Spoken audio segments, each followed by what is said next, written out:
Some little moments before the storm. Money comes big. Yeah, yeah, yeah. It's not small. No, no, no. Kiss my empire. Oh, my darling, not 3 times on the ceiling if you want me. Your coffee, sir. Thanks, beautiful. You're welcome. This is the man's world.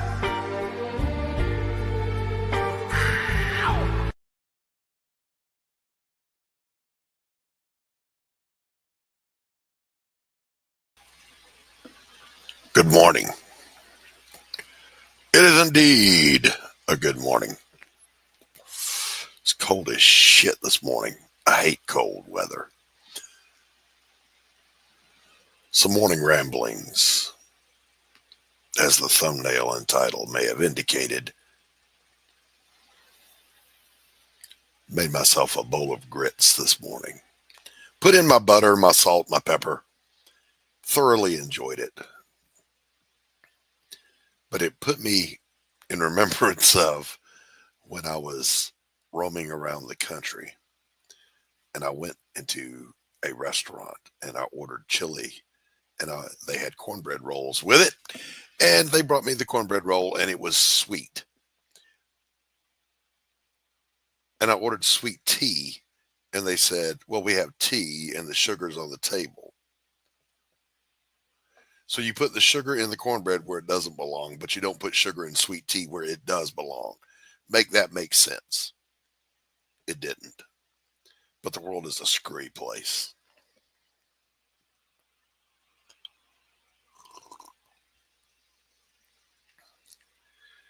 And it put me in mind of some other musings.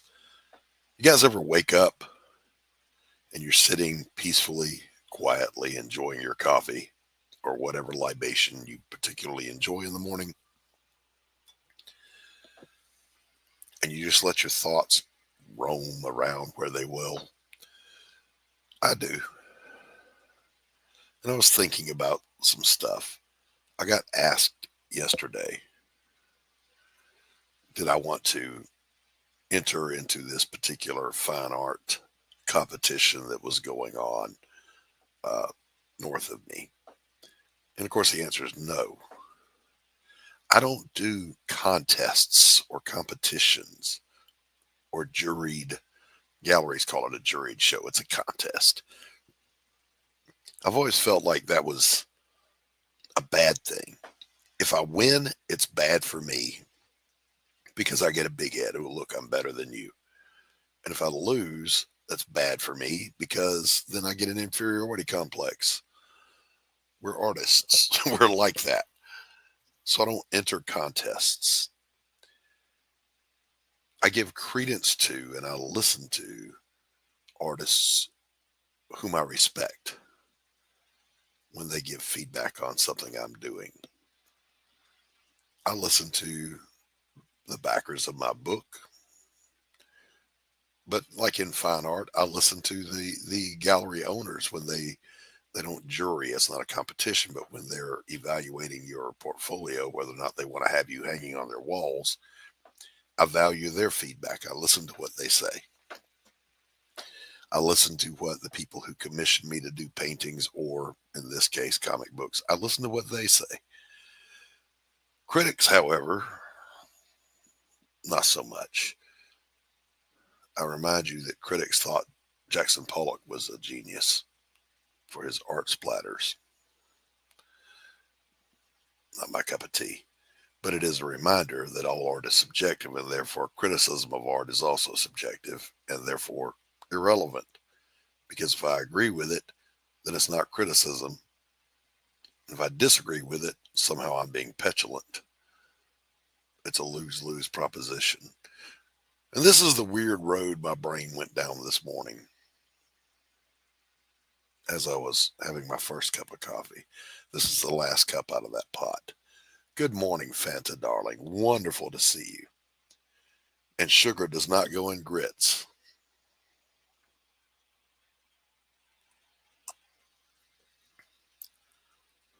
Or cornbread. Just saying.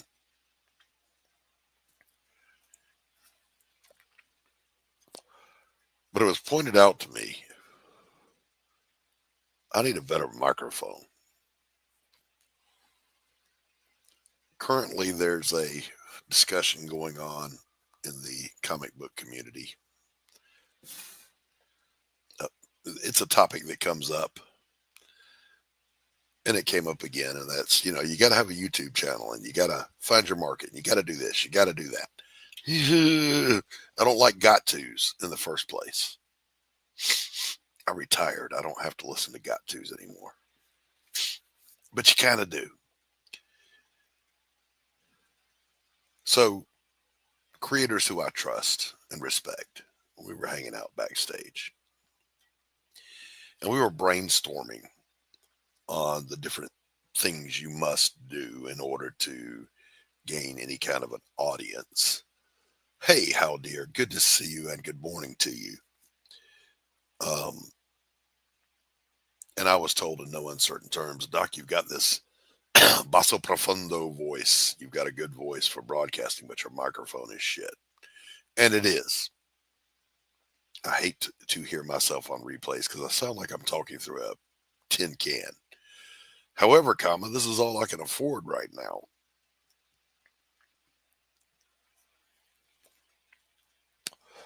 You would think I ought to be rich by now. Another morning musing. Why aren't I rich? I have, like the Apostle Paul, I have abounded and I have been abased. I know what it is to flourish and to flounder. I know what it is to have and to have not. So yeah, I'm in a have not right now. I need a good microphone, how dear, to put this beautiful voice to work for me. Beautiful voice, my ass. Anyway, it occurred to me yesterday. I do my show, The Coffee Shop, on Wednesdays. And I was not productive other than doing that show. I didn't draw at all yesterday, and that's really unusual. I treat art like a full-time job. I clock in, I work, and I don't stop until I clock out. And typically I'm at work before the sun comes up, and I don't stop until it's time to go to bed. I take a break for lunch. I take a couple of other little short breaks during the day to think about things and to sit back and stare at things, which, by the way, leads me to another point, another musing. If you're an artist, over my shoulder right here is a little chair. That chair used to sit right here where my desk is right now, because this was a painting studio. And I would sit in that chair and stare at paintings and let it worry at me and just passively stare at it to see, does it need this? Does it need that? What are the things that you need to do? What did you overdo? What do you need to change, if anything? Take the time to do that with your art, even if it's just comic books that we're doing. It's still art. Look at, what can I take out? What do I need to put in? What do I need to change? Could I do that better? Take the time to do that as you're creating. What the hell was I saying before I went on that rant?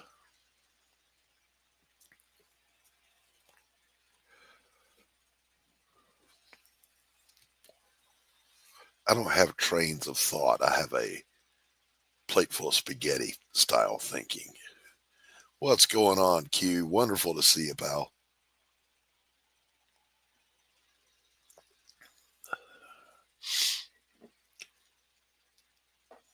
Don't let the naysayers put too much say on you. Everybody has enemies. Everybody has haters. Just do you,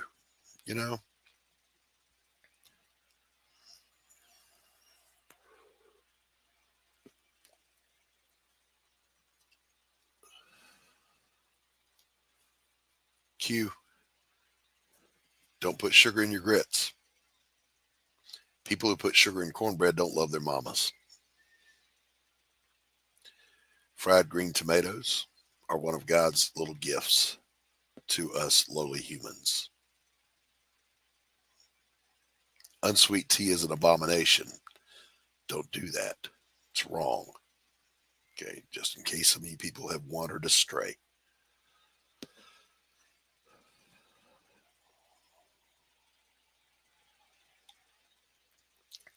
People who wear Salt Life shirts aren't living near the ocean.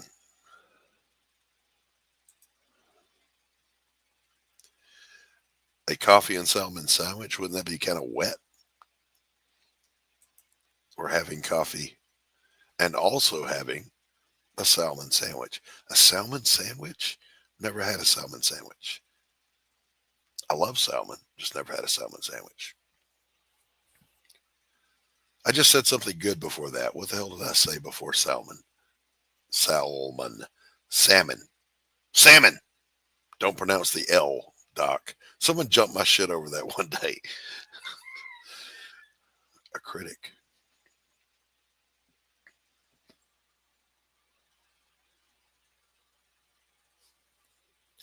The cigarette didn't want to die.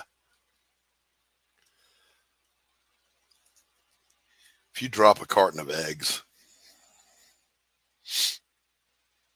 some of them will break, some of them will not. Who decides that? Did the eggs that didn't break have a greater will to live than the ones that didn't survive?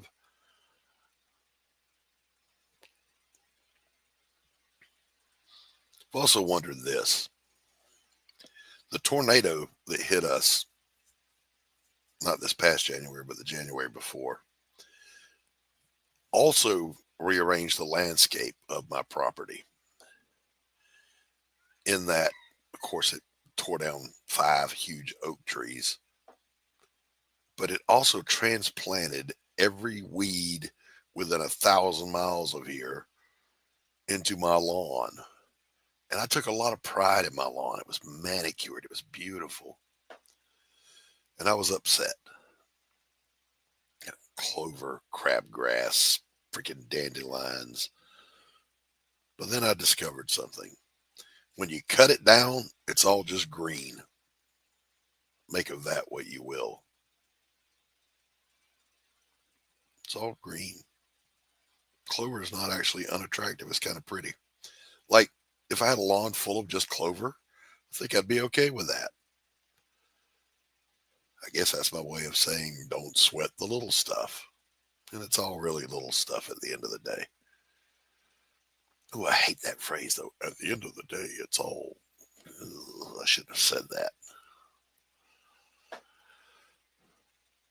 Oh, yeah. What I was saying was no one who lives near the sea wears Salt Life stuff. I was raised near and lived for many years by the ocean. Things you don't see down there. Salt Life, the Panama Jack stuff when it was popular. People didn't wear that stuff because you live there. They would wear shit that I don't know. I guess the equivalent would be people who live on a tropical island wearing alpine skiing shirts or some shit. I don't know. It's a thing. It's a weirdness. It's strange. So the question we were talking about yesterday in a backstage group, because we hang out, when you work from home as an artist, you're here by yourself all day. So frequently we'll work and we'll hang out and just have conversation. And we were talking about expanding your reach. How do you do that? And people have said, well, you got to do the drama farming. I'm not doing that. I refuse. Blood sports, drama farming. It's not me. It's not what I want to do. Well, then how else do you do that? Well, Doc, you got to find something unique and reach out. And someone suggested start doing your live paints again. The problem is I can live paint to Facebook, but not to YouTube. because on Facebook, I can just pull it up on my camera phone, which is how I filmed it, and put it over. That's my tripod back there and facing the easel that's behind me, and paint. And typically, Tacey would sit here where I'm sitting, and she would read the chat to me as I worked. But I don't have the ability to simulcast that to YouTube without using StreamYard, and I can't use StreamYard on my phone because it runs it dead within just a few minutes. So it's kind of it's a technology issue for me. But I was told, do those. Do your live paints. Let people see you do that kind of art, not just the comic book stuff. So I don't know if that's a valid approach or not. And one of the reasons it might be is I've had hundreds of people watching while I do live paints. Chat is blowing up. People commenting, talking.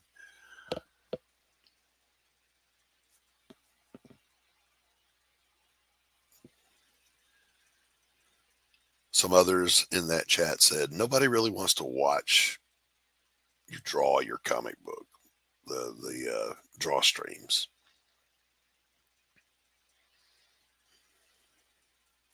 Live painting would be cool, says Hal Deer. I've never tried painting. It would be fun to learn more about the process. Well, I mean, I do have some tutorials on my other YouTube channel. It's Christopher Blaylock Fine Art. You can go over there and give that a look. It's and there are lots of fine art painters that have tutorials and good YouTube channels that I would recommend. Stuart Davies, Davis, spelled Davies, Davies, but pronounced Davis. He's a tonalist landscape painter. Very good. My channel has impressionist painting, and most of my tutorials are geared toward either beginners or intermediates. I think there's one or two where I actually just paint because I'm working on something, and those are called paint-alongs.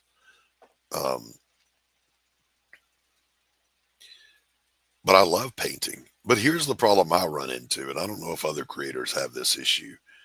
Whatever I'm doing gets all of my talent that I have. It gets 100% into whatever I'm doing, right? So if I'm drawing, I got nothing left to give to painting. Could I go back and paint? Yeah, I've got a commission right now I've got to do before Christmas for somebody, and I will.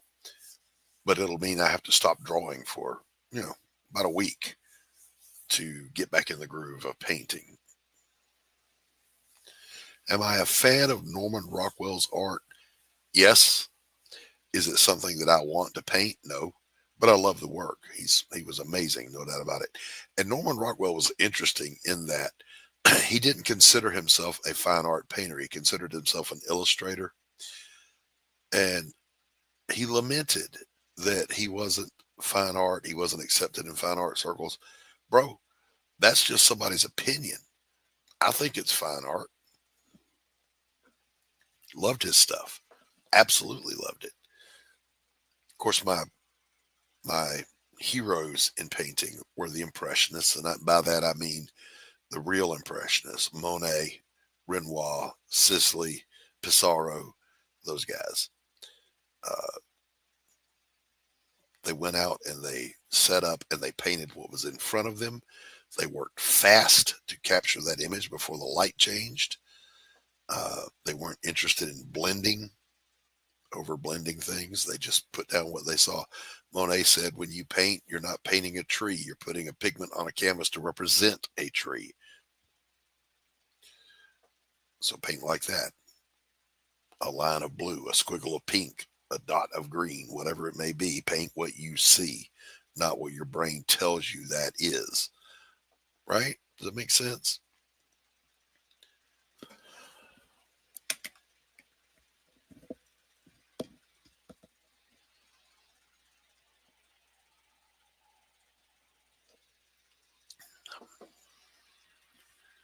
So yeah, just some morning musings, Q. How are things over in the Netherlands? How dear, what part of the world are you in? Don't dox yourself, but part of the world are you in?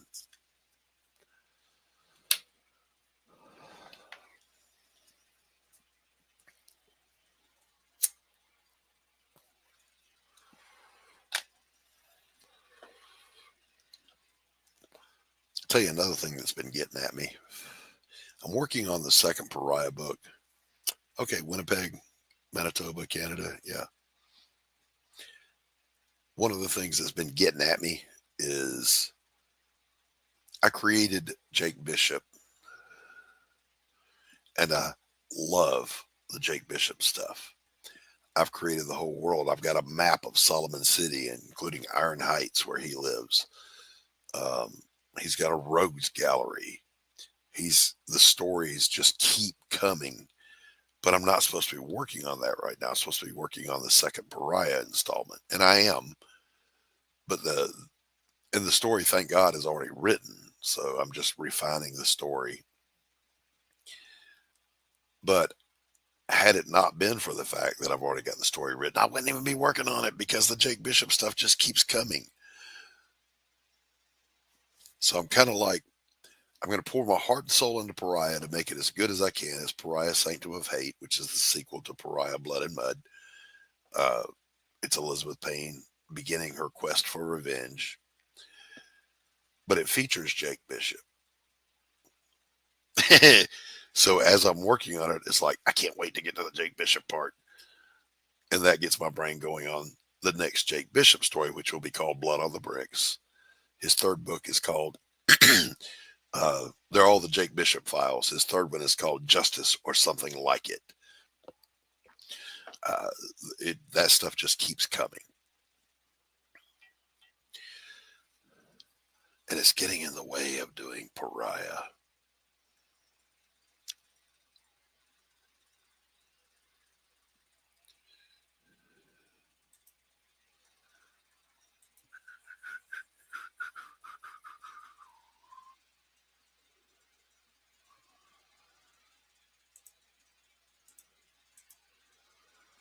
Apex, what's going on, buddy? How are you?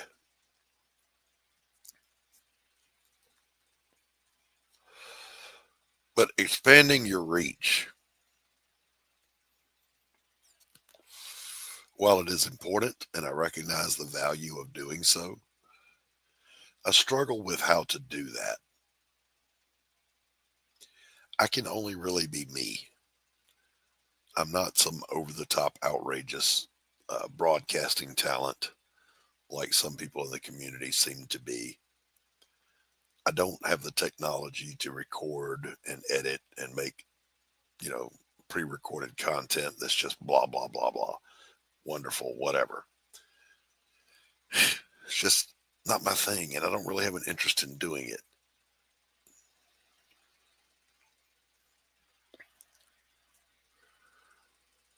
Sunny and partly cloudy. Yesterday was chilly and cold. I hear you. I hear you. It's cold here. It's 4 degrees above freezing. Okay. Anything below 60 degrees and I'm cold. Right. And it's odd because I used to record commercials for radio. I wasn't a DJ, but I did commercials, voiceovers.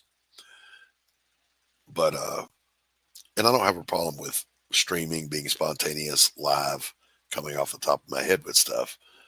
I'm just not sure that it's interesting to anybody. I mean, a friend of mine had a medium-sized YouTube channel, painter. Stuart Davis, mentioned him before.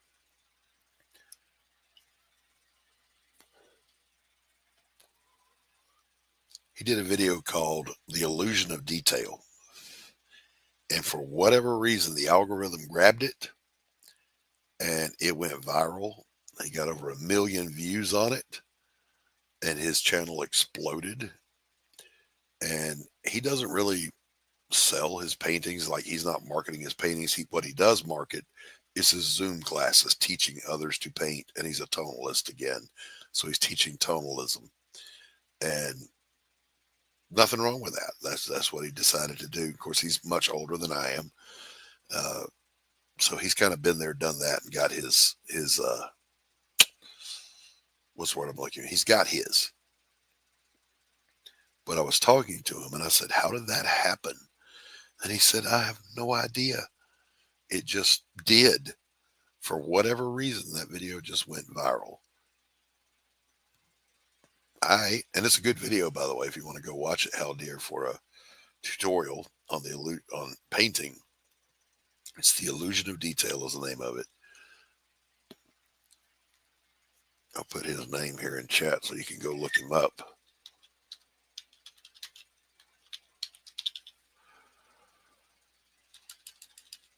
My cap lock is on, so I'm not screaming at you. I was just too lazy to uncaps lock and retype.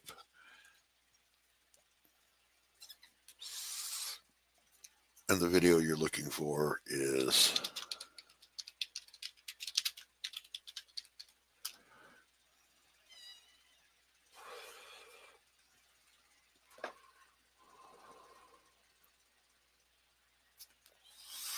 Hal Deer saying it's only 28 degrees Fahrenheit where he's at up in Canada. No snow yet. Pretty warm for this time of year.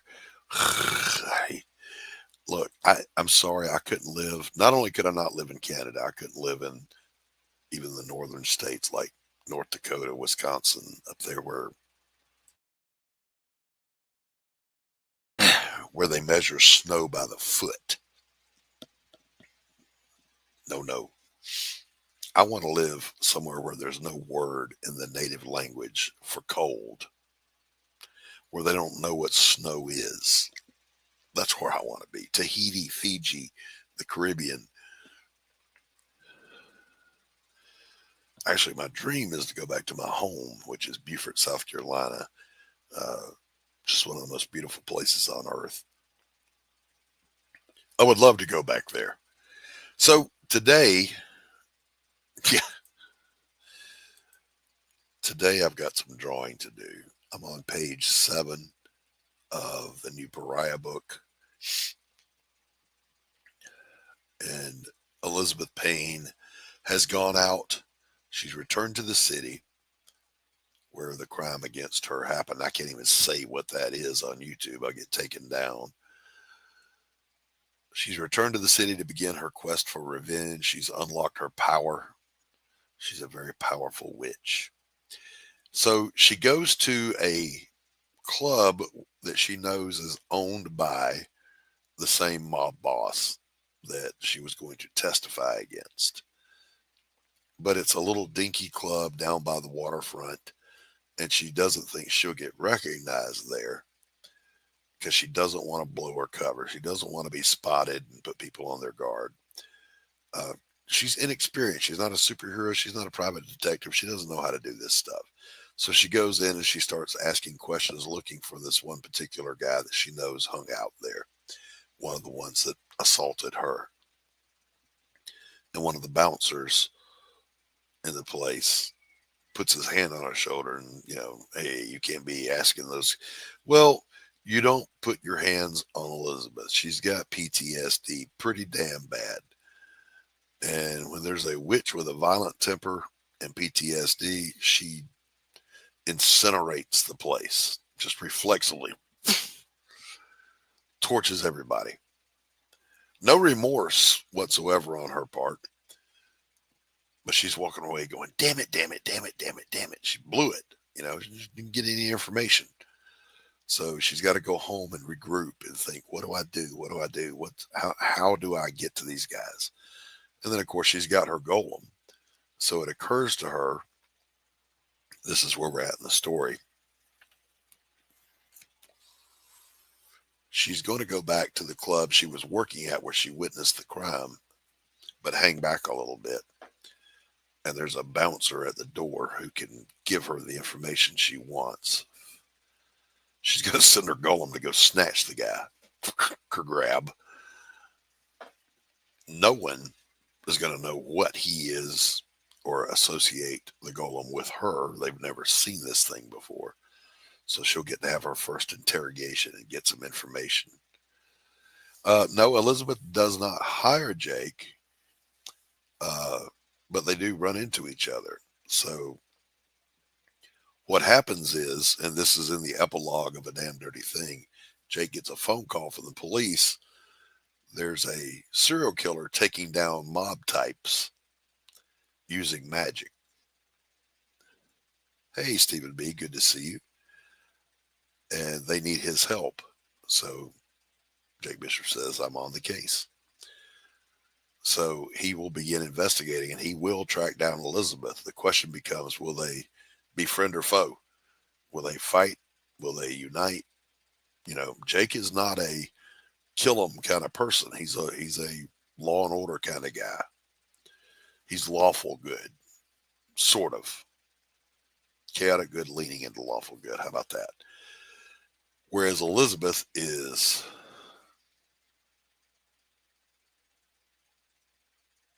chaotic neutral, I guess. Because she's going to do whatever she's got to do to get her revenge, and don't get in her way.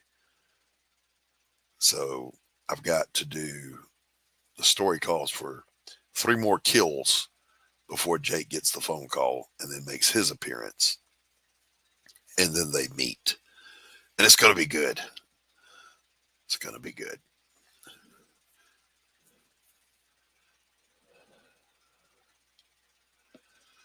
I love telling stories. I love writing the stories. I love illustrating the stories. I love sharing the stories. So far, Apex and Stephen B. and Haldir and Q and Fanta, so far all the reviews on Jake Bishop have been positive. All the reviews on Pariah, the first book, were good, but it didn't light people up. People really seem to like the Jake Bishop stuff. Like, really like it. And I'm cool with that. I'm glad people enjoy it.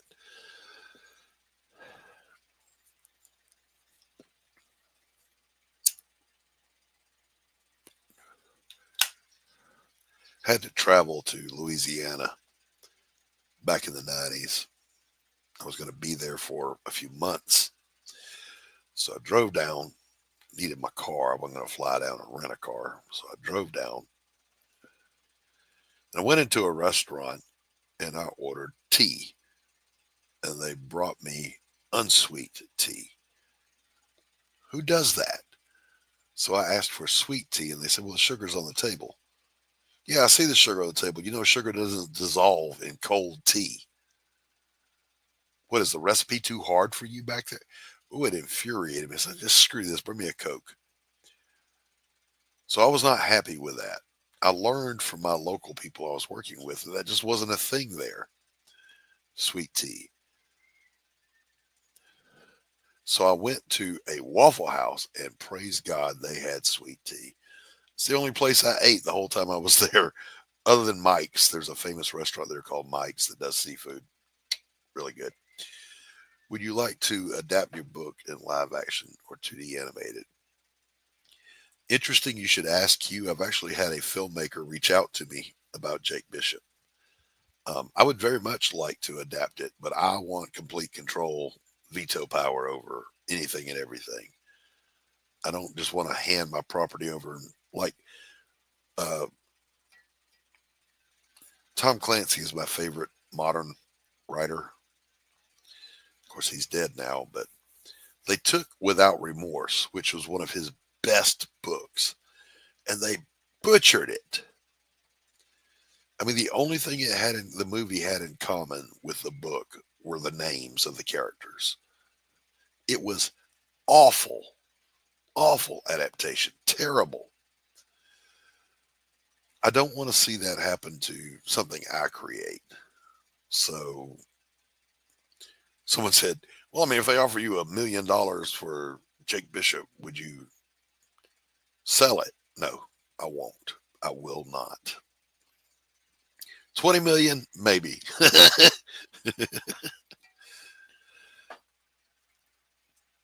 Animated, I don't know about animated. If the animators who did Batman the Animated Series back in the 90s were going to do it, yeah, I'd go for that. But most animation these days I don't care for.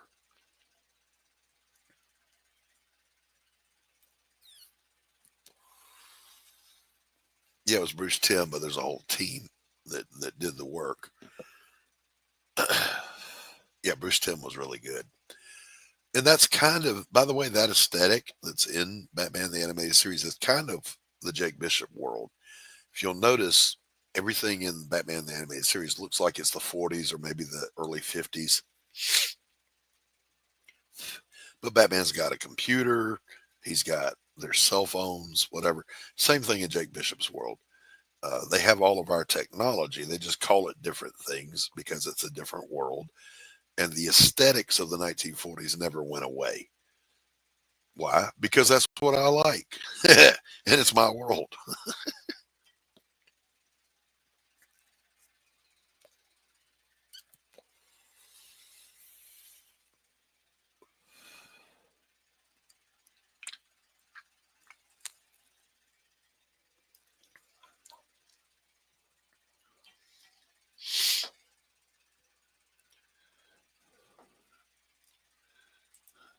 Sorry, getting a message here.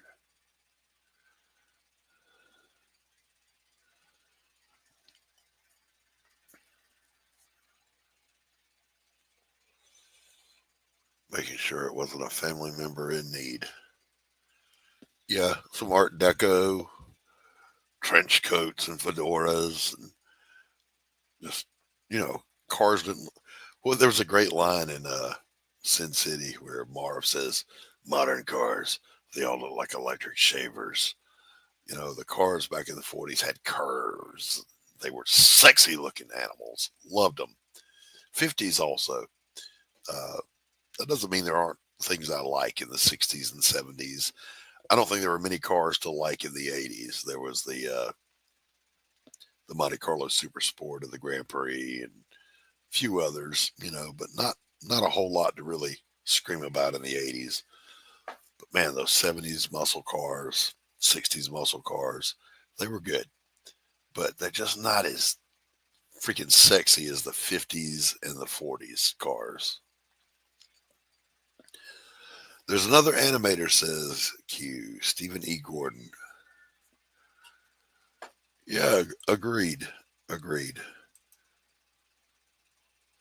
I could live in a noir kind of world.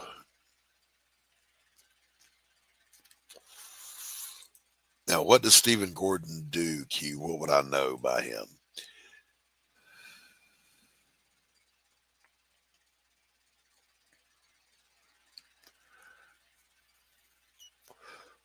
There was this one other time, speaking of morning musings,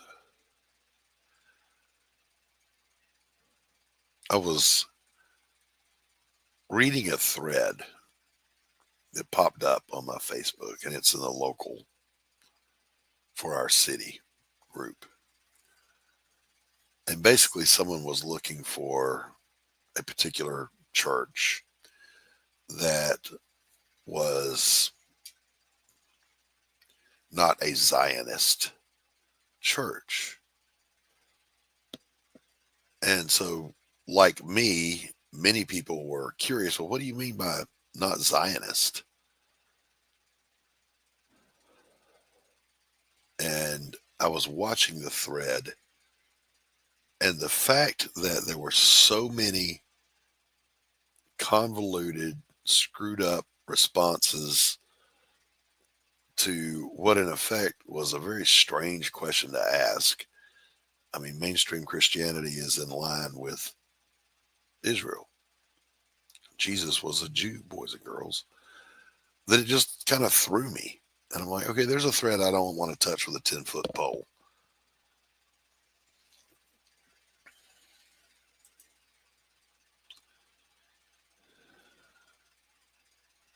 He did the Fox and the Hound? Okay, well, that was good. Hey, Grey Wolf, good to see you. Stephen B says, I thought about Crimson Legends being adapted to a live action to animated. Thought it would be interesting to see, but I wouldn't want to hand the reins to anyone. But if I had to pick which two, okay.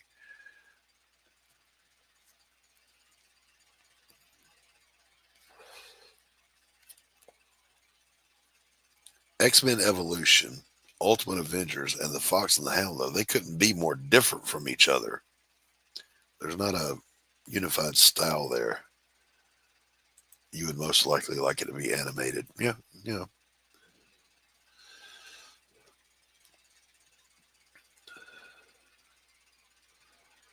I don't mind animation, but I think that because the Jake Bishop stuff is noir, and noir started as film, it easily lends itself to film. And I'll go and try to cast the characters, but it's hard to find modern actors and actresses that haven't soured me on them because of their overt hostility towards certain political ideologies, shall we say. In other words, they're woke. I don't want to be associated with that garbage. So I went looking for a face model for Bishop from the past. Somebody, I freehand Jake. I know how I want him to look. But for certain expressions and angles, I wanted to have a basis, a fallback to lean on. Nothing wrong with that. So I went looking and I found an actor from way back in the day. Not John Wayne, but John Payne, which is easy to remember because Elizabeth Payne and John Payne sounded like John Wayne. So, give this titillating vampire hero a look. Fembat Volume 1 is live on Fund My Comic. Get over and check it out. Absolutely. You'll be glad you did. Also, over on Fund My Comic, A Damn Dirty Thing is still available, still funding. The link is in the description. You can get over there and give it a look, back it if you want to. If you haven't, if you have, God bless you. Thank you. I look forward to hearing your feedback on it.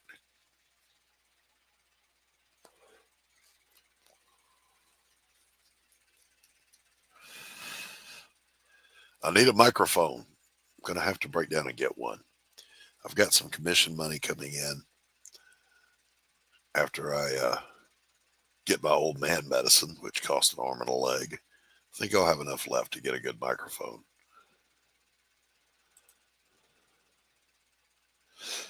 Absolutely, yeah. I would want complete power of veto on casting, script, and editorial.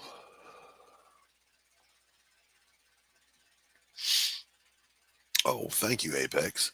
Yeah, and I intend to be getting Fembat. Like I said, I got to get this money in for this commission work I've done. I've already done the work. Just waiting on the guy to pay me the balance. I've got another commission that's a painting commission, but I'm bartering that one. It's a guy that owns the local computer store. I need more RAM. I need a better video card. So I told him, let's barter it, because he couldn't afford my painting prices. My paintings ain't cheap. Okay, the cheapest you're going to get out on a painting is between $600 and $700. And he was like, ooh. I'm like, well, hold on, killer. You got something I want. I've got something you want. We can barter. So that's what we're going to do.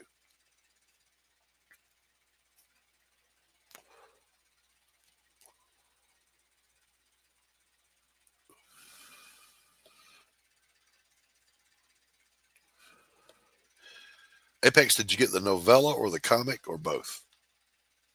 Because I highly recommend both. The comic is good. I enjoyed drawing it. The novella is a big expansion on that story. A lot more. It's really fleshed out. And I really enjoyed writing that thing. Yeah. Everybody wants art, but no one wants to buy it. Okay, you got the comic. All right.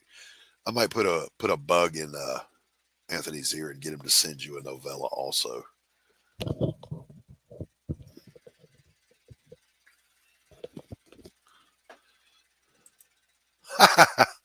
When I heard heard the name Jake Bishop, I visualized that he would probably sound like Humphrey Bogart.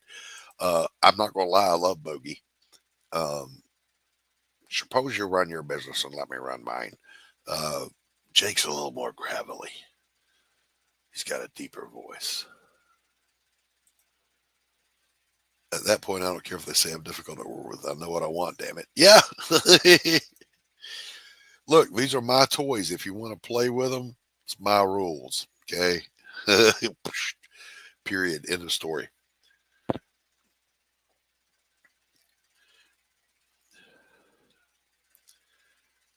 All right, guys. With that, I think I'm going to get myself to work. I got to put on a fresh pot of coffee, get to work. I've got the heat crunk up here in the studio, so I'm not freezing. It's time to make the donuts. If you don't know that reference, by the way, it's time to make the donuts. It's a commercial from, I think, the 80s. It's Dunkin' Donuts, the actor in the commercial. It became his thing. He gets up at 4 o'clock in the morning. Time to make the donuts. Meaning I got to go to work. Ooh, Lauren Bacall for Elizabeth Plain. No, Elizabeth, Portia Vance, Lauren Bacall all day. Elizabeth is visually patterned after a young Jennifer Connelly and a little bit of a young Alana Miles thrown in. So yeah, she's dark and dusky and voluptuous. Lauren Bacall was willowy. So very different, very different. All right, boys and girls, with that, I'm going to bounce out of here and go get to work. I hope all of you have a fantastic day. God bless you for tuning in.